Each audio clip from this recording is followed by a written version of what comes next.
turma querida, tudo bem? Boa tarde, que saudade de vocês, não? A gente quase não se comunica aí, né? Vocês só têm me visto, eu não vejo vocês. E ainda com aulas mais antigas, né? Da T196, daí do colega, dos colegas de vocês, que na verdade é o mesmo conteúdo. Mas como eu tava com um pouquinho de saudade de vocês, dos meus 8, eu falei, hoje a gente grava um vídeo rapidinho para subir na plataforma e falar um pouquinho sobre droga vasoativa, que eu lembro que na primeira aula a Panayota me falou, Pro, você vai falar um pouquinho sobre droga vasoativa? Vou sim, das principais drogas vasoativas. Não é uma aula muito aprofundada, porque acredito que isso é mesmo muito na prática, tem um pouco de farmaco envolvida, mas pelo menos cuidados de enfermagem e tudo mais, para vocês não chegarem muito crus quando forem para o estágio ou eventualmente trabalharem com alguma, né, possibilidade de ter que instalar uma droga ou receber um paciente com uma droga dessa, já saber do que a gente está falando, tá? Então eu começo o slide, espero que todos estejam bem, né, dentro das possibilidades. 3.200 mortes, mil e poucas pessoas esperando leito de UTI, o negócio tá feio, né? Fiquem em casa se vocês puderem, né? Pra quem puder, porque também não é todo mundo que pode, né? Eu não posso, vocês não podem, às vezes, né? Precisa trabalhar, mas dentro do possível, né? Segurar a onda aí, tá? E se cuidar que o negócio não tá legal, não. Então, vamos lá. Chega de tristeza, vamos falar de drogas vasoativas. Bom, o conceito de droga vasoativa, na verdade, é um tipo de medicamento que interfere diretamente na hemodinâmica do paciente. Então, é no funcionamento de todos os grandes órgãos, né? E a hemodinâmica é um funcionamento, já fala, né? Hemodinâmica, é um funcionamento dinâmico de todos os grandes órgãos, coração, pulmão, cérebro, e hemo vem um pouco de pressão também, não é só de sangue, né? Então, hemodinâmica é a dinâmica, é o funcionamento mais fisiológico possível de um indivíduo saudável, tá? E um paciente instável do ponto de vista hemodinâmico, ou seja, com uma pressão alterada, frequência cardíaca alterada, alteração do nível de consciência, diminuição do débito urinário, insuficiência renal, insuficiência respiratória, disfunção de órgãos, eles acabam necessitando de lançar mão de drogas que ajustam esse funcionamento hemodinâmico, né? Que consiste, então, também, além do pulso, da pressão arterial, consiste muito na mecânica do coração, no débito cardíaco, na resistência vascular periférica, no calibre dos vasos, o quanto de sangue vai subir da periferia para os grandes órgãos, coração, binômio, né? Coração, pulmão e, obviamente, cérebro, né? Então, quem controla toda essa parte hemodinâmica, parte do coração, parte do ventrículo esquerdo, depois a artéria aórtica, carótidas para o coração, artéria pulmonar para os pulmões, depois desce para hepática e para as renais, tudo pelo ramo da aorta. Só isso relembrando a questão da anatomia, tá? A musculatura lisa presente nas veias e artérias sofrem a ação dessa droga. Então, essas drogas, elas vão atuar mais nos vasos, sabe? Nos vasos sanguíneos mesmo. Então, quando eles falarem, pode fazer droga vasoativa intramuscular? Nunca, absolutamente, porque é uma droga vasoativa, ela atua nos vasos, né? Na grande circulação, na pequena circulação, é uma droga que ajusta toda a homeostase, né, a hemodinâmica do paciente. Então essa é uma característica, um conceito, não há necessidade obviamente de decorar, mas para vocês saberem, tá? Aí no slide número 2 eu deixo para vocês entenderem um pouquinho a fisiologia cardíaca, como as drogas atuam, né, dentro do vaso. Então tem as artérias, as veias e os capilares, onde tem as trocas gasosas, e essas drogas, elas são feitas endovenosas, mas elas passam pelo circuito cardíaco e acabam caindo nas grandes artérias, tá? Mas isso aqui também, mesmo a título de curiosidade, só para a gente entender mais ou menos que as artérias, veias e capilares estão envolvidos no mecanismo de ação destas drogas que salvam vidas, tá?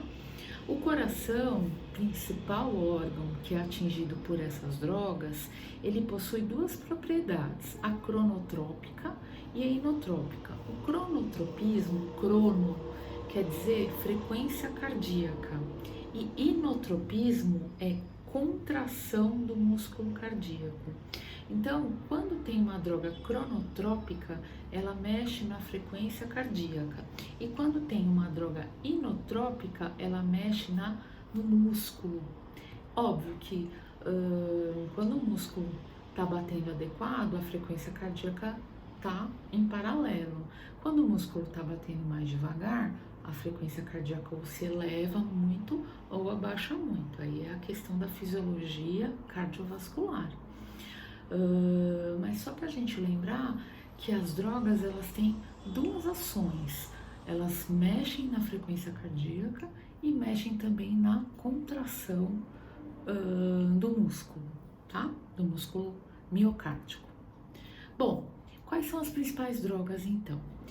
Aí eu vou falar para vocês, olha gente, tem a dopamina, a noradrenalina, a dobuta, o nitroprusiato, a nitroglicerina, a adrenalina, a xilocaína, o ancoron, né, que é o antiarrítmico, a lidocaína.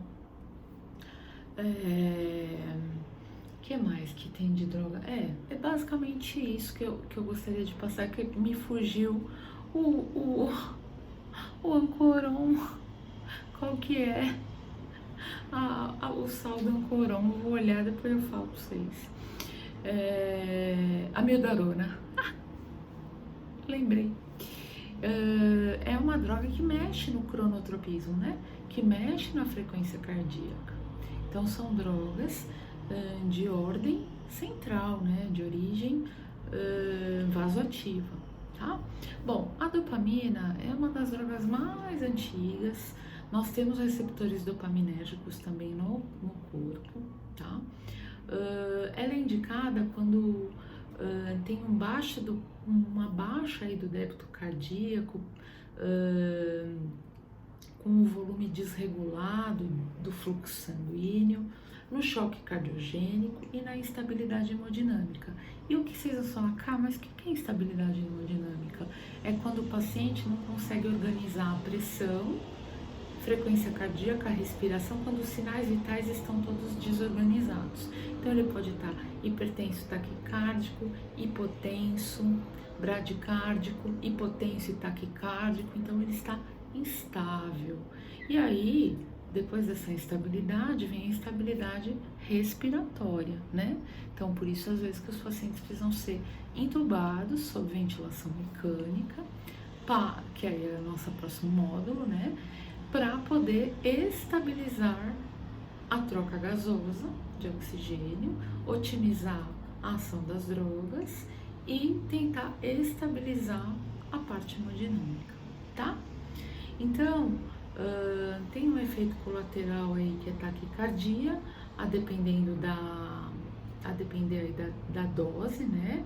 Eu deixei aqui as doses para vocês, não precisa decorar, nem intensivista decora. Geralmente tem copia e cola, tem tabelas de acordo com o quilo de peso, com PVC, com outros sinais e patologias associadas. Então, não se atentem, por gentileza, às questões de droga, micrograma, miligrama, se atentem a mecanismo de ação e cuidados de enfermagem. Bom, a única coisa que eu gostaria de colocar para vocês, que eu até coloquei em vermelho, a DOPA, a gente tem um cuidado de não correr junto com bicarbonato, tá? Ela não tem uma boa afinidade com soluções alcalinas.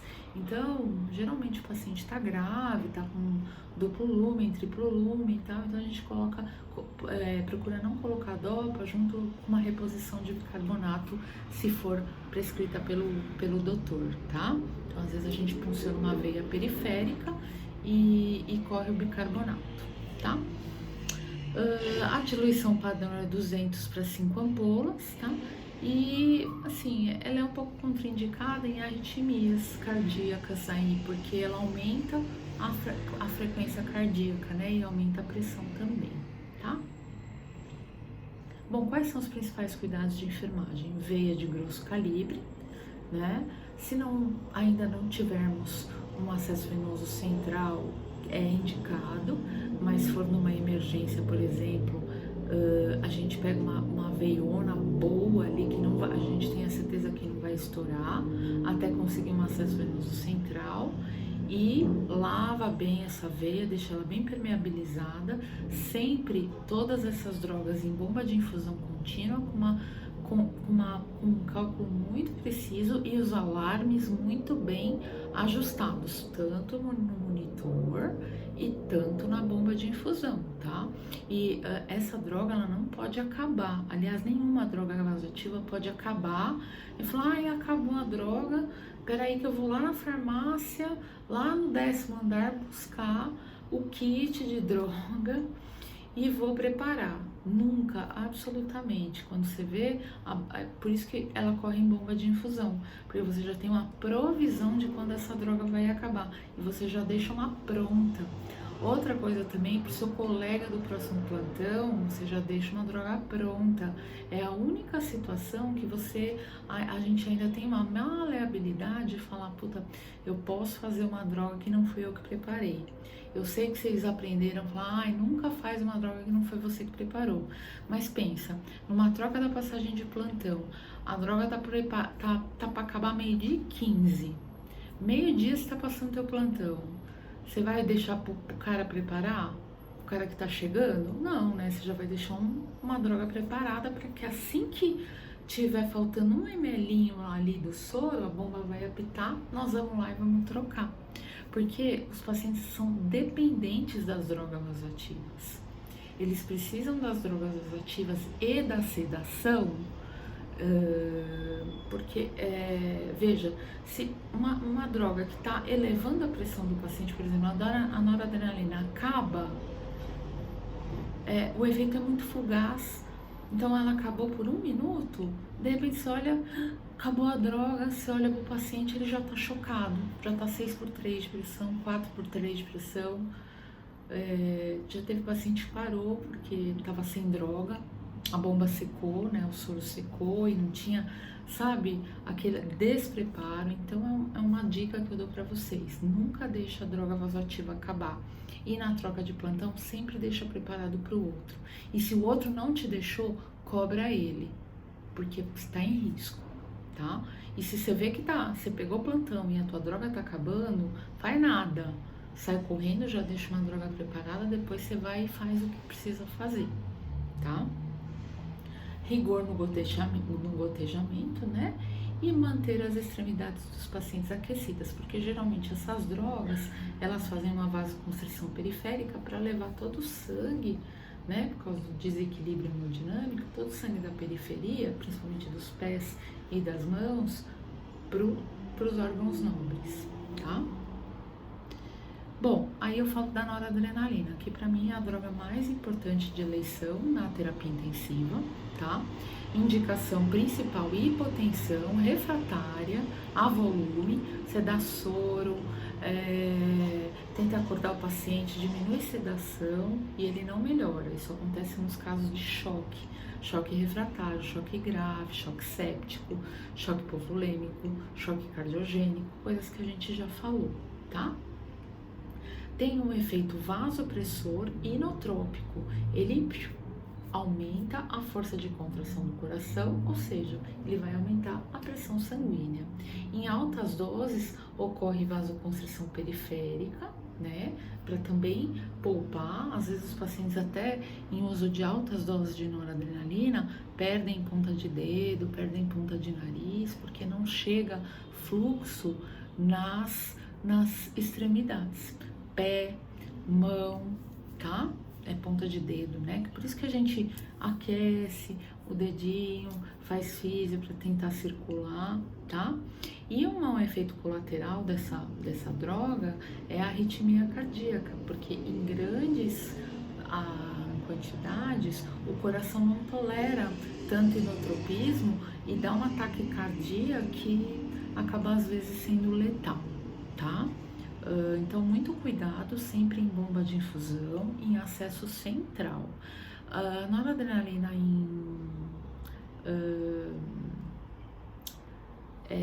em acesso periférico só na emergência mesmo, tá? Quando o paciente, por exemplo, perdeu um catéter central, a gente coloca a nora na periferia até conseguir um catéter central, tá?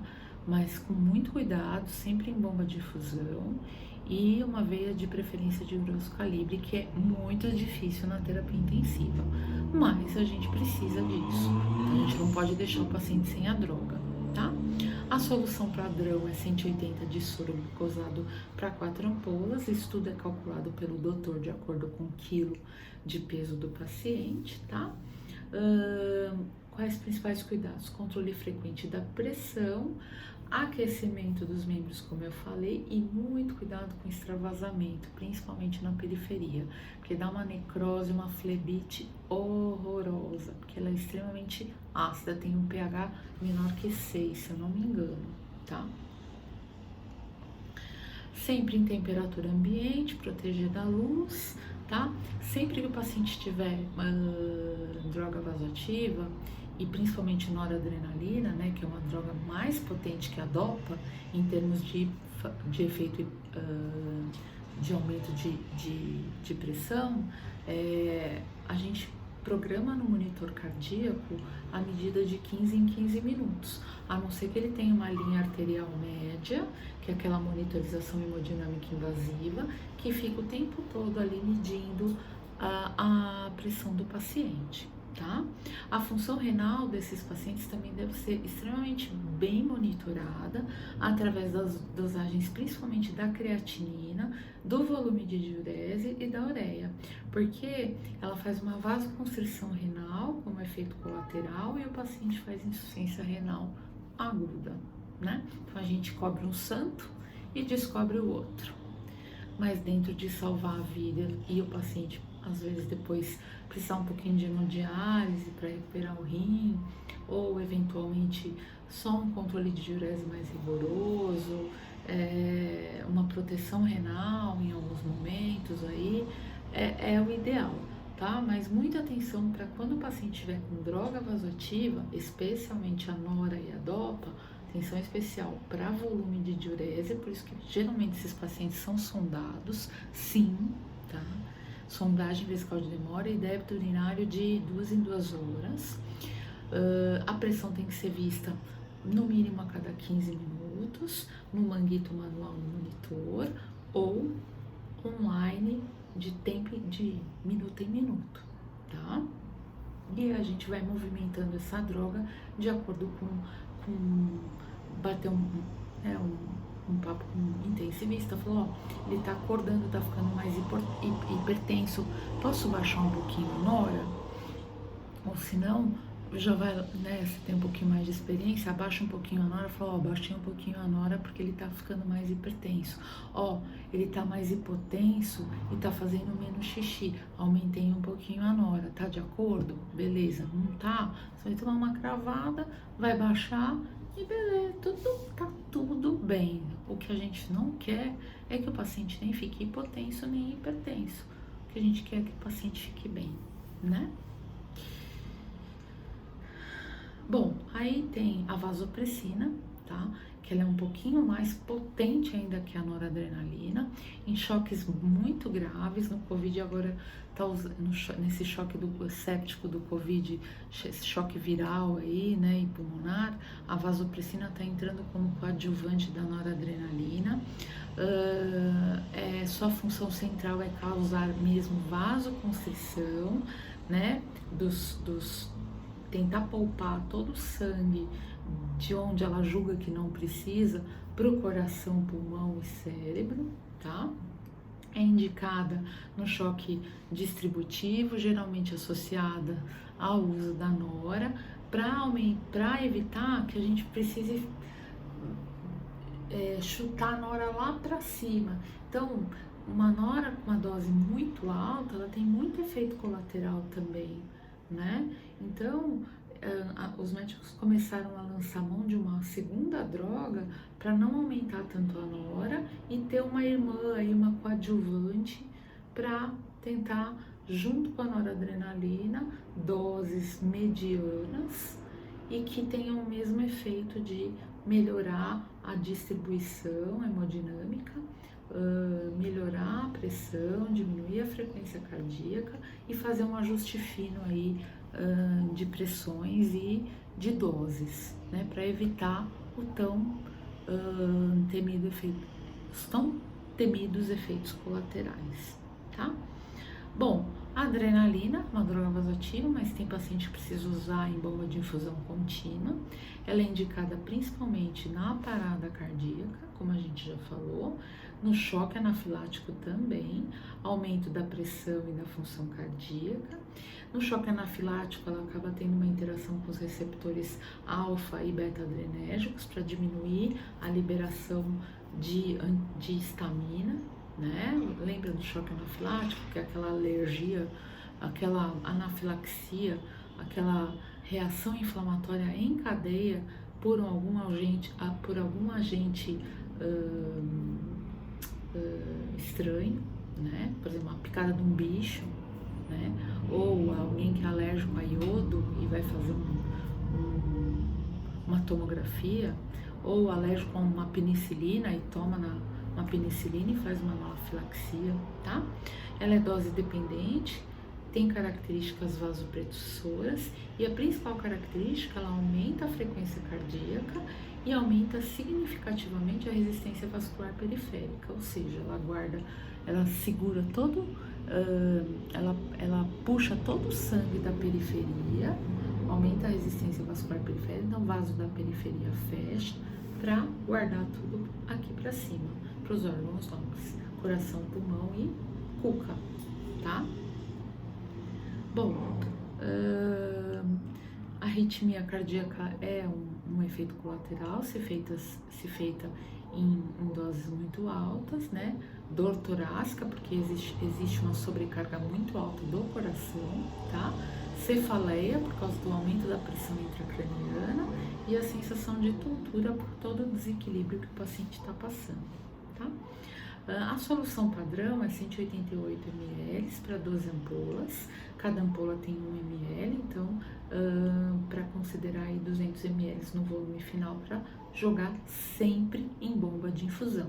E quem vai decidir quanto que a gente vai começar com a nora vai ser com a adrenalina, vai ser o intensivista, tá? O plantonista, o médico, o cardiologista, quem tiver com você, falou, ó, vamos começar com tanto, porque é uma responsabilidade muito grande. Geralmente a gente que tem um pouco mais de experiência começa com 1, 2 ml e vai sentindo o quanto o paciente responde, porque ele responde rapidamente. Sempre lembrar que esse paciente tem que estar monitorizado do ponto de vista cardíaco e com uma pressão arterial média ou com manguito de 5 em 5 minutos, de 2 em 2 minutos no monitor, tá? Nada de tentar ouvir pressão desse tipo de paciente super chocado no esfígmo, a não ser que tenha uma catástrofe que você não tenha monitor, tá? Bom, através de uma veia central ou de grosso calibre, monitorizar sempre a frequência cardíaca, fazer eletrocardiograma de repetição, observar débito urinário também e um pouquinho da função respiratória, isso em todos os casos, porque o pulmão ele acaba sofrendo com a instabilidade hemodinâmica também, tá? Porque não chega sangue no pulmão, né? Não chega troca gasosa na instabilidade. Se a pressão está muito baixa, não chega sangue no cérebro, o cara dá uma rebaixada. Se está instável do ponto de vista hemodinâmico, não chega muito sangue no pulmão, então ele ventila mal, né? Então é muito importante essa atenção especial, tá? Aí tem a dobuta, tá? Que eu já falei para vocês, a dobuta já tem uma outra ação diferente da nora, da adrenalina e da vasopressina. A dobuta, ela pode ser, nora e dobuta podem correr juntas. Ela está mais associada a infarto, pós-operatório e pré-operatórios de transplante cardíaco, choque cardiogênico. Ela está mais ligada no coração, porque ela é uma droga inotrópica positiva e ela possui um efeito direto no coração e pouco efeito vascular periférico, como por exemplo as outras que diminuem a resistência vascular periférica e tal. É uma droga de ação mais local, tá? Tem uma vasodilatação, aumenta o fluxo das artérias coronárias, reduz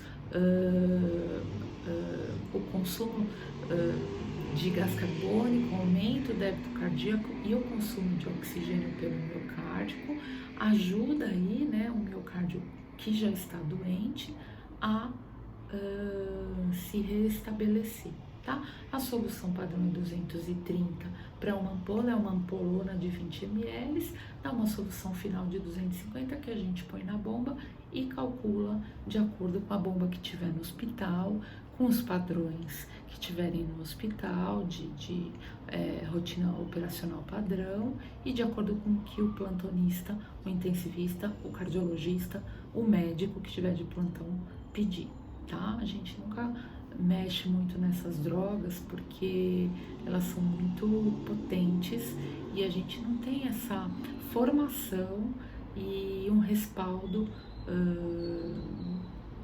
que a gente deveria ter para manipular esse tipo de droga na terapia intensiva. Precisa de muita experiência e confiança da equipe médica para a gente poder movimentar essas drogas, tá? Que mais? Aí tem o tridil, que aí eu já falo de drogas que vão ser,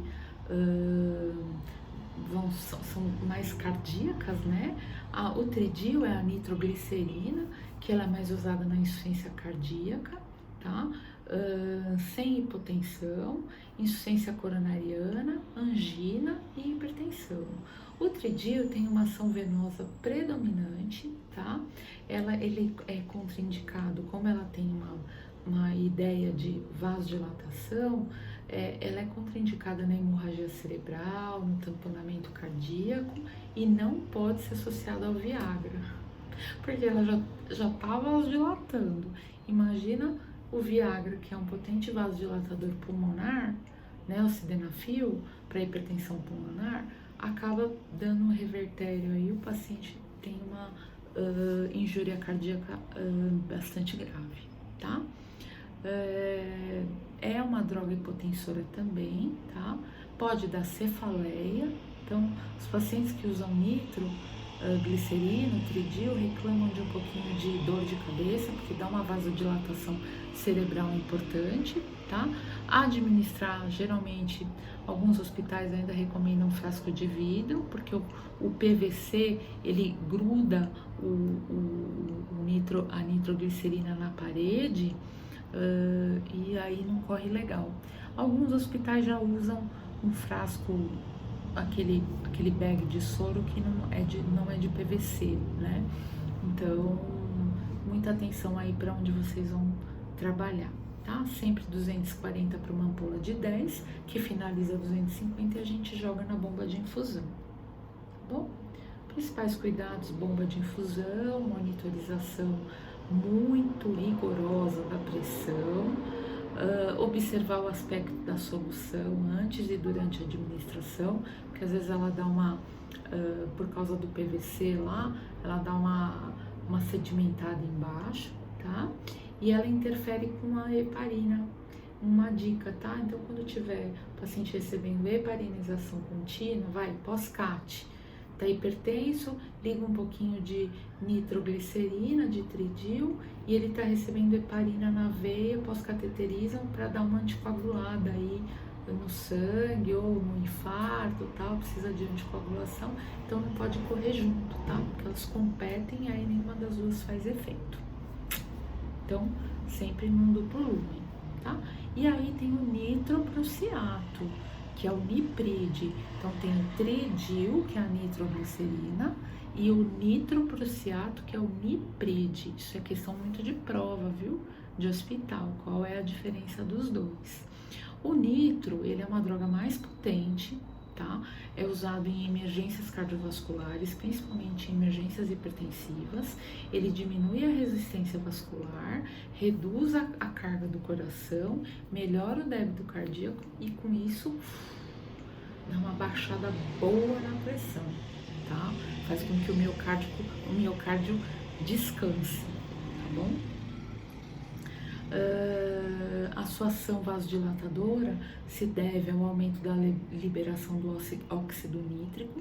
O óxido nítrico é um potente vasodilatador, ele relaxa a musculatura das veias e principalmente do coração. Então, com isso, ele é indicado nas crises hipertensivas graves, emergências hipertensivas, pós-operatório de grandes cirurgias, principalmente cardíacas e torácicas, e na insuficiência cardíaca congestiva, tá? Para dar uma melhorada aí no coração, tá? Ele é muito contraindicado então você tem que saber se o paciente usou Viagra, ou se usa não só por causa de disfunção erétil, mas tem alguns pacientes que têm hipertensão pulmonar, que é a indicação do sildenafil, né, que é o Viagra, melhorar a vasodilatação pulmonar e a oxigenação pulmonar, mas se usar também em paralelo, como ele é muito vasodilatador, dá risco de AVC hemorrágico. Tá? Dá um revertério aí horroroso. A solução padrão, pra vocês verem como é uma droga potente, ela só vem 2 ml para 248 de glicosado em bomba de infusão com controle de pressão rigorosíssimo também, tá? Óbvio que a gente não só olha para o monitor, o melhor monitor são os nossos olhos, não se esqueçam. A gente sempre vai olhar para o paciente e para o monitor, feito peixe-olho-gato, né? Porque às vezes o paciente está com uma cara muito ruim, mas o monitor está mostrando uma coisa melhor, né? Mas ali vale um pouco da nossa expertise de olhar o paciente como um todo, tá? Não interromper subitamente a infusão, então a gente, principalmente todas as drogas, a gente não para de repente, por isso que a gente fica desesperado com bomba de infusão, que é a bateria. Então a gente sempre liga na tomada, porque se essa bomba pifa e para de repente, ou se você fecha uma torneirinha lá do catéter central e essa droga ela é interrompida subitamente, isso causa um dano muito grave para o paciente, um efeito rebote, e principalmente no nitro, isso é muito ruim para o paciente, tá? Existe também uma intoxicação por cianeto no nitroprusiato, tá? Por causa do óxido nítrico, e ele pode se manifestar através de acidose, que a gente vê na gasometria, tá?